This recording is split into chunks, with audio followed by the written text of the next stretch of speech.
It's often said that harboring resentment is like drinking poison and expecting the other person to die. How many of y'all have heard that before? I do agree that there is poison that affects you when you hold on to bitterness. I've counseled individuals as an elder of my church who are still upset about a decision that was made against them in a board meeting from 10, 20, 30 years ago.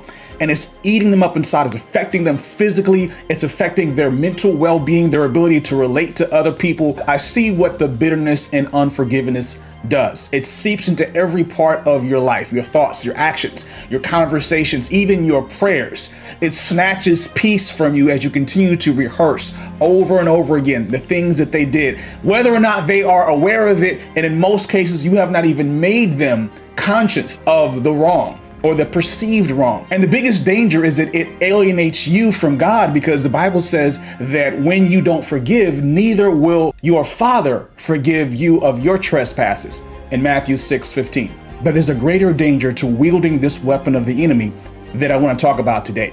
This is day 26 of 31 days sharing quick nuggets from my new devotional, Bending Bows of Bronze, Subdue the Enemy Under Your Feet. 2 Corinthians 2 verse 10 says that we are not ignorant of Satan's devices, especially when it comes to unforgiveness. While it is poisonous to yourself to hold on to bitterness and unforgiveness, that resentment often turns into full-blown hatred that has debilitating effects on the recipient, as if it were a curse or a hex placed on them. We know that Christ declares in Matthew 5 that when you hate your brother, your sister, it is essentially murder. It is coming into agreement with the accuser of the brethren who hates all of God's people. Letting go of resentment is not an overnight process, but one of the biggest frames that you can embrace if you struggle with it is removing the concept of forgiveness from the concepts of endorsement of what they did, and from the assumption that you have to continue your relationship as it was before. When you're forgiving, that's between you and God.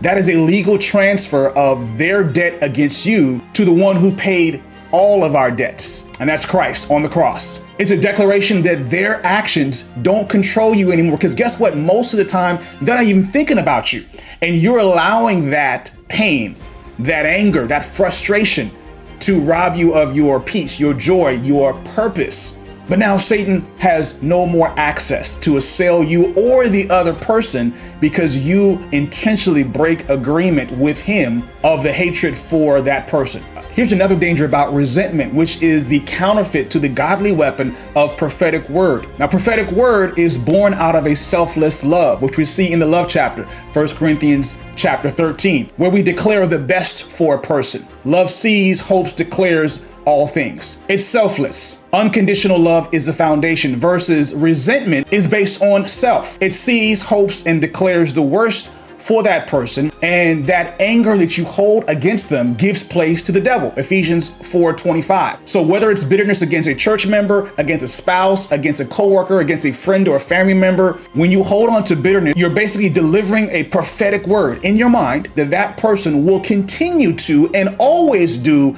the very thing you resent them for. And you know what that does? That just makes it more frustrating and irritating for you. So I invite you, check out the marching orders for day 26. One of them that's on there is simply canceling that debt in prayer, naming the person in your prayers and saying, Father, I release this person from what I feel they owe me. Guess what? They don't have to apologize. It's nice if they apologize to you. It's nice if you can have a conversation with that person, a spirit-led conversation that lets them know about what they did to you. In many cases, they didn't know about it. Sometimes it's even a misunderstanding. You might have projected your suppositions on what their motives were, when all it took was a conversation to clear that up and to release you from the resentment that had been poisoning you for so long. So releasing that person in prayer and casting that offense, whether or not they choose to apologize, it may have been a legitimate offense and you let them know about it and they're like, whatever, they don't acknowledge it.